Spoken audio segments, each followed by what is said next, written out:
alimkataa mtoto bila ya kujua anapishana na utajiri.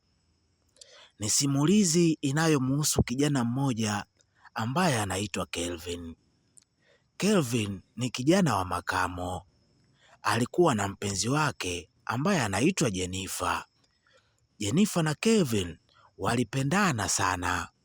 Waliahidiana mambo mengi sana. Waliombana wasisalitiane. Kelvin alitumia muda mwingi sana kukaa na kuongea na Jennifer. Jennifer, mpenzi wangu, moyo wangu umekuchagua. Sitamani itokee siku tuishi mbalimbali, kwani nakupenda sana, na ili ninaloliongea linatoka moyoni kabisa. Yaani namaanisha kweli ninachokiongea. Aliongea Kelvin kumwambia mpenzi wake Jennifer. Jennifer alimwambia Kelvin, Kelvin mpenzi wangu, usijali, kwani mimi ni wako na itabaki hivyo. Hakuna mtu yoyote ambaye ataweza kuibadilisha akili yangu. Mimi nakupenda sana. Kila siku nakuambia natamani siku moja tuwe wazazi, mimi niwe mama na wewe uwe baba. Aliongea hivyo Jennifer. Kelvin aliendelea kumsisitizia Jennifer kuwa moyo wake unamuhitaji zaidi, hasa macho yake na mwili wake. Kila anapomwangalia anavutiwa na shepu yake pamoja na macho yake. Aliongea hivyo Kelvin. Mada yao iliendelea kidogo. Waliongea sana. Ile siku ikapita. Siku zilizidi kwenda, muda ulisogea kidogo. Kelvin aliendelea kuongea na mpenzi wake. Mara tu wanapokutana, walikuwa wanakutana sehemu tofauti tofauti. Siku nyingine walikutana bichi, siku zingine viwanja vya michezo, hata njiani, barabara za dukani. Lakini kila walipokutana walionyesha upendo. Kila mtu alionyesha kufurahi na mwenzie. Walikuwa wanatamani wasiachane milele. Siku zilizidi kwenda. Mapenzi yalizidi kuwa moto. Siku moja Jennifer alianza kujiona mabadiliko. Mabadiliko ambayo yalimshangaza sana binti huyo. Akamwambia dada yake, dada, nahisi kama mwili wangu una mabadiliko. Siuelewi, sijui nina shida gani. Dada yake alimuuliza Jennifer, Jennifer mdogo wangu, unahisije ndani ya mwili wako? Ni maumivu au ni kitu gani? Akamwambia huwa nahisi uchovu na najisikia kulalalala kila wakati. Sijajua nina changamoto yake. Aliongea hivyo Jennifer. Dada yake na Jennifer akamwambia Jennifer, inatakiwa tuende hospitali. Hatuwezi kukaa na changamoto, hatuwezi kuisubiri changamoto. Twende hospitali tujue shida ni kitu gani. Aliongea hivyo dada yake na Jennifer. Jennifer alikubali kwenda hospitali. Baada ya kufika, walifanya vipimo vyote, ikaonekana hana ugonjwa kabisa. Lakini dada yake na Jennifer alikuwa na hofu. Akamwambia nesi, naomba tumpime ujauzito. Kweli baada ya kupima ujauzito akagundulika kuwa ana ujauzito yule binti. Wakarudi nyumbani. Dada yake na Jennifer alimuuliza Jennifer, unaweza ukaniambia huu ujauzito ni wa nani? Jennifer alionyesha kujiumauma. Alishindwa kujibu kwa wakati, kwani alihisi pengine kungekuwa na changamoto. Dada yake na Jennifer akamwambia Jennifer, Jennifer mdogo wangu, hebu niambie huu ujauzito ni wa nani? Jennifer alimwambia, dada, huu ujauzito ni wa Kelvin, yule mtaa wa pili pale ambaye anakujaga pale nyumbani. Ni yule kijana ndio mwenye huu ujauzito. Dada yake akamwambia, hivi mwenyewe anajua? Akamwambia, bado hajui. Alikuwa anaongea kwa wasiwasi sana Jennifer, kwani alihisi furaha lakini huzuni kwa mbali, kwani anajua vijana wakisikia swala la mimba huwa hawachelewi kubadilika. Waliongozana mpaka nyumbani kwao. Binti Jenifer alichukua simu yake na kumtumia ujumbe mpenzi wake Kevin.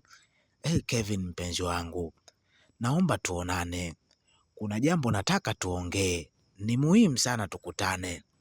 Kevin akamjibu mpenzi wake Jenifer, sawa mpenzi wangu Jenifer, unataka tukutane muda gani? Jenifer akamwambia, hata sasa tunaweza kukutana na kuongea, kwani ni jambo la msingi sana. Aliongea hivyo Jenifer kumwambia Kevin. Kevin akamwambia, basi sawa, nakuja mitaa ya nyumbani kwenu. Walikutana, mazungumzo yao yalianza. Baada ya mazungumzo mafupi, Jenifer alimwambia Kevin, Kevin, samahani, lakini nataka nikuambie kitu ambacho nahisi utafurahi sana, kwani ilikuwa ni ndoto yetu ya muda mrefu sana. Kevin alionyesha kufurahi kidogo kabla hajasikia ile mada. Jenifer akaendelea kuongea kumwambia Kevin, Kevin, nilikuwa najisikia vibaya hizi siku mbili. Nikamwambia dada yangu kuwa najisikia vibaya. Dada yangu akanipeleka hospitali. Baada ya kufika hospitali, tulifanya vipimo vyote, lakini hatukuona ugonjwa wowote. Baadaye dada yangu aliomba tupime ujauzito. Ndipo nilipoonekana kuwa mimi ni mjamzito. Kwa hiyo nina ujauzito wako, nina mimba yako Kevin. Kevin alishtuka kidogo, akamwangalia usoni yule binti, akamwambia, unajisikia hicho unachokiongea? Unajisikia kweli Jenifer? Aliongea vile Kevin kama kwa kupaniki hivi. Jenifer akamwambia, mimi najisikia Kevin, na hichi pia ninachokiongea nina uhakika nacho. Mimi ni mjamzito na huu ujauzito ni wa kwako Kevin. Kevin aliongea kwa kupaniki sana, akainuka pale alipokaa. Wewe, ina maana umeniita hapa ili uniambie huo upumbavu? Sasa nakuambia kitu kimoja, sitaki kusikia na wala huo ujauzito sio wa kwangu. Aliongea kwa kupaniki sana Kevin. Jenifer akamwambia Kevin, Kevin mpenzi wangu, naomba kaa chini tuongee basi. Kevin akamwambia, sitaki kabisa, sitaki kuongea na wewe. Akainuka na kuondoka. Jenifer alikuwa na huzuni sana. Yale maneno yalimuumiza sana, kwani hakutarajia kujibiwa kile alichojibiwa na Kevin. Aliondoka pale akiwa mnyonge sana, akaelekea mpaka nyumbani kwao. Akakutana na dada yake, akamwelezea situation yote iliyotokea. Dada yake alimwambia Jenifer, Jenifer mdogo wangu, hebu calm down. Au ndio wanaume, lakini bado una nafasi ya kupambana. Wewe ni msichana mdogo sana, pia una nguvu. Mtoto sio chanzo cha wewe kufeli kabisa kwenye maisha yako. Tuendelee kuomba Mungu ujifungue salama, tutamlea mtoto. Aliambiwa vile Jenifer na dada yake. Dada yake na Jenifer alimwandalia Jenifer chakula akampatia. Jioni ilipofika akaenda kupumzika. Mshikaji wetu Kelvin akaenda kuhadisia washikaji zake. Oya washikaji, yule manzi unajua mimi simuelewi kabisa. Ananiambia na ujauzito wangu. Mbona simuelewi kabisa. Anawahadisia rafiki zake. Rafiki yake mmoja anaitwa Juma akamwambia, mshikaji wangu Kevin, yule mwanamke ni mwanamke wako. Nimekuona naye mara kadhaa na nadhani sasa umepita muda mrefu tokea yaanze mahusiano yanu. Kwa nini unakataa ujauzito? Mimi nina uhakika ule ujauzito ni wa kwako. Aliongea vile mshikaji wake na Kevin ambaye anaitwa Juma. Kevin akamwambia, we naye kama huyo tu. Yaani una uhakika gani kama ule ujauzito ni wa kwangu? Wanawake wenyewe wa sasa hawaeleweki hawa. Ule ujauzito sio wa kwangu. Aliongea hivyo Kevin kumwambia rafiki yake huyo Juma. Juma aliendelea kumsisitizia, rafiki yangu Kevin, wakati wa sasa sio wa kukataa ujauzito wala wa kukataa mimba. Hebu mkubalie. kwani mpaka imefikia na kuambia wewe ana uhakika kubwa kuwa wewe ndio mwenye huo ujauzito. Mkubalie mshikaji wangu, mkubalie. Aliongea hivyo Juma kumwambia mshikaji wake Kevin. Siku zikapita kidogo. Binti Jenifa aliendelea kuwa na majuto mengi sana. Alikuwa akikaa peke yake anawaza, ina maana wanaume ni wabaya kiasi hiki? Maneno yote yale ambaye alikuwa ananiambia, ina maana ilikuwa ananiongopea? Ama kweli usilolijua ni sawa na usiku wa giza. Sasa najua kwa nini wazazi wetu wanatuambia tukae mbali na hawa wanaume. Sio wastaarabu kabisa. Hiki ni nini ambacho kinaendelea kwenye maisha yangu? Aliongea hivyo binti Jenifa akiwa peke yake. Wakati huo Kevi akiwa anaendelea tu na mishemishe zake, hana mpango kabisa na ule ujauzito. Dada yake na Jenifa alikuwa anaendelea kumsihi Jenifa, Jenifa mdogo wangu, wakati huu hautakiwi uwe kabisa na mawazo, inatakiwa uwe nomo, kwani ujauzito hautaki kabisa mawazo, hautaki pressure. Hebu tulia, kila kitu kitakuwa sawa, kwani Mungu ndio anapanga kila jambo ambalo naliona linatokea kwenye hii dunia. Kwa hiyo kama yeye ndo ameamua kukufanyia hivyo, Mwenyezi Mungu atakulipa. Hebu tulia mdogo wangu, usiwe na wasiwasi. Mimi niko hapa kwa ajili yako, nitakusaidia kila hatua ya maisha yako. Aliongea hivyo dada yake na Jenifa kumwambia Jenifa. Siku zilienda, ujauzito uliendelea kuwa mkubwa. Jenifa alimfuata tena mara nyingine Kelvin. Akamwambia, Kevin mpenzi wangu, mimi nina uhakika na huu ujauzito ni wa kwako. Kwa nini unakataa? Sijawahi kudeti na mwanaume yoyote zaidi ya kwako wewe. Kwa nini unakataa Kevin? Kwa nini unakataa? Aliongea hivyo Jenifa kumwambia Kevin. Kevin akamwambia, we dem, nimekuambia kaa mbali na maisha yangu. Huo ujauzito sio wa kwangu. Mtafute mtu yoyote na umpachikie. Mimi sio mtu wa kuveshwa veshwa vitu. Huo ujauzito sio wa kwangu Jenifa. Hebu ondoka. Aliongea hivyo Kevin na kumwongelea Jenifa.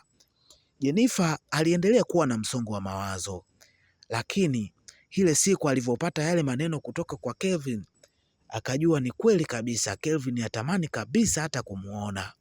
Hivyo basi alipata jibu la moja kwa moja kuwa aachane na Kevin na aendelee kupambania maisha yake, kwani Kevin anaonesha kabisa hahitaji kabisa kuwa karibu na yeye na hataki kabisa huo ujauzito. Siku zilizidi kwenda sana, masaa yalisogea, mimba iliendelea kuwa kubwa. Baada ya miezi kadhaa alijifungua mtoto wa kiume. Binti Jenifa alifurahi sana, akamwambia, akawa anajiongelea mwenyewe kimoyomoyo, ewe mwanangu, baba yako amekutelekeza, anaonyesha kabisa hataki kuwa karibu na wewe, lakini mimi nakupa jina lake. Kuanzia leo wewe utaitwa Kevin, lakini usiwe mtoto mbaya kama baba yako. Baba yako ameshindwa kutambua thamani yangu, ndio maana ametutelekeza mimi na wewe. Aliongea kwa uchungu sana binti Jenifa. Dada yake na Jenifa aliingia mule ndani, akamwambia, mdogo wangu, hautakiwi kabisa kuwa na mawazo. Cha kushukuru Mwenyezi Mungu amekujalia na umejifungua salama. Walirudi nyumbani, maisha yaliendelea. Miaka kadhaa ilipita, lakini mtoto yule alikuwa kama ni mtoto wa maajabu. Alikuwa anapambana sana.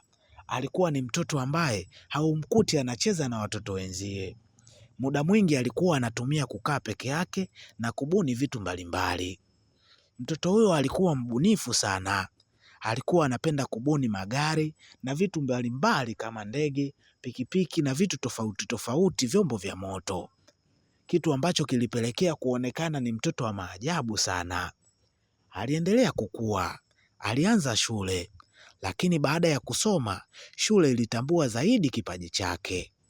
Alikuwa ni mtoto mwenye kipaji kikubwa sana. Alikuwa na uwezo wa kuandaa gari wakati linaanza mpaka linamalizika. Yaani ilikuwa inashindikana kuwekwa injini tu, lakini kila kitu alikuwa anafanya kijana huyo. Siku zilienda, pale shuleni walitembelea wazungu. Wale wazungu walimuona kijana huyo, walitamani sana wawe karibu naye, na kijana huyo alionyesha uwezo wake kwa wale wazungu. Wale wazungu moja kwa moja wakampenda kijana huyo. Waliongea na walimu, tunaomba tuondoke na huyu mtoto, kwani tunamuona ana uwezo mkubwa sana. Tunahitaji tumuendeleze kwenye shule kubwa kubwa na zenye vipaji. Tunaamini anaweza akawa mtoto bora sana na mtoto mwenye kipaji cha hali ya juu. Waliongea wale wazungu. Walimu wakawaambia basi tuwakutanishe na wazazi wake, maana huyu hapa shuleni anasoma tu, lakini pia sisi tunapenda talenti yake. Wakamkutanisha na wazazi wake. Baada ya maongezi, wazazi wa Alex walikubali, walimruhusu kijana yule aendelee na kipaji chake, wakamruhusu aendelee na wale wazungu. Wakamchukua wakaenda naye huko Ulaya. Alikuwa anafanya mambo mengi ya maajabu kiasi kwamba wazungu waliendelea kuvutiwa na kijana huyo, kwani wakaamua kurudi kwao, wakatengeneza mazingira ya kwao, wakaifanya familia yao ikawa familia ya kitajiri sana. Walijenga majumba mengi ya kifahari, walinunuliwa magari, maduka na vitu vingine vya thamani zaidi. Mama yake na Kevin aliona fahari sana kuwa na mtoto kama Kevin, na maisha yaliendelea. Kijana yule sasa, baba wa yule mtoto, aliendelea tu kupata stori kuwa mwanao yuko leo Ulaya, yuko England, mara yuko sijui Ujerumani, yuko USA. Na maisha ya pale nyumbani kwa yule mwanamke yalibadilika kwa kiasi kikubwa sana. Kijana Kevin alijutia sana, kwani hakutamani kabisa maisha yake ya umaskini. Alikuwa anajisemea mwenyewe, ni nini hichi? Mbona mimi nilikuwa kijana bora? Mbona nilikuwa nampenda sana mke wangu? Nilikuwa nampenda sana mpenzi wangu Jenifer. Kwa nini nilimsaliti? Kwa nini nilikataa ujauzito? Nadhani haya ni malipo ya machozi yake. Mwenyezi Mungu, naomba nikutanishe na mpenzi wangu Jenifer, tuweze kuongea, labda ataweza kunielewa. Alianza kwenda mara kadhaa pale nyumbani kwa kina Jenifer. Alikutana na mlinzi, alikuwa anamuomba, naomba nikutane na Jenifer. Akamwambia Jenifer yuko bize sana. Siku moja Jenifer wakati anatoka ndani alimuona Kevin. Alimuuliza, we umefuata nini hapa? Kevin alimwambia Jenifer kwa kujiamini sana, afadhali nimekuona mke wangu, naomba tuongee. Jenifer alimwambia, sina muda wa kuongea na wewe, naomba ondoka kabla sijakupigia makelele ya mwizi. Ondoka nyumbani kwangu, ondoka sasa hivi. Mlinzi, hebu muondoe huyo, aliongea Jenifer. Mlinzi alimuondoa kijana Kelvin. Aliondoka wakati analia, anaongea maneno kwa uchungu sana, lakini binti Jenifer hakuwa na moyo kabisa wa huruma, kwani akikumbuka mateso aliyoyapitia. Sio mchezo, sio rahisi tu kukubali msamaha wa mtu ambaye alimsaliti. Alirudi kwa rafiki yake Juma, akamwelezea situation zote iliyotokea. Juma akamwambia, nilikuambia rafiki yangu, na haya ni majuto ya kukataa mimba. Nilikuambia siku hizi watu hawakatai mimba wala watoto, ulinipinga. Haya sasa, vuna ulichokipanda. Aliongea hivyo Juma kumwambia rafiki yake Kevin. Hadithi yetu inatufundisha nini? Hebu tuambie kwenye comment hapo chini. Tuambie unasikiliza ukiwa wapi? Umevutiwa na nini kwenye simulizi yetu? Kipi tukiongeze na kipi tukipunguze? Hii ni Ngoni Simulizi na mimi ni Mngoni na kusimulia. Karibu sana kwenye simulizi zetu.